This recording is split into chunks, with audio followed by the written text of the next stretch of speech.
As a project planner, it's hard to explain on how to plan for temporary structure for the project because sometimes the structure might not be available in the early stage of the project.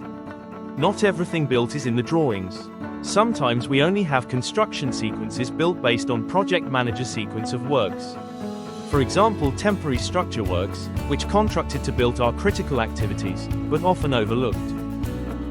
By digitalizing temporary structure, we can plan the construction in Synchro 4D to suit the current building condition. Using 4D, we simulate temporary structures for machinery, storage, and access.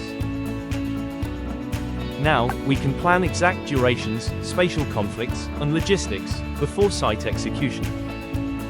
For safety purposes, by projecting boundary onto the model placement, it detects any clash or space constraint in simulation. Finally, we can view the simulation to project future execution. That's how we maximizing 4D tools in planning.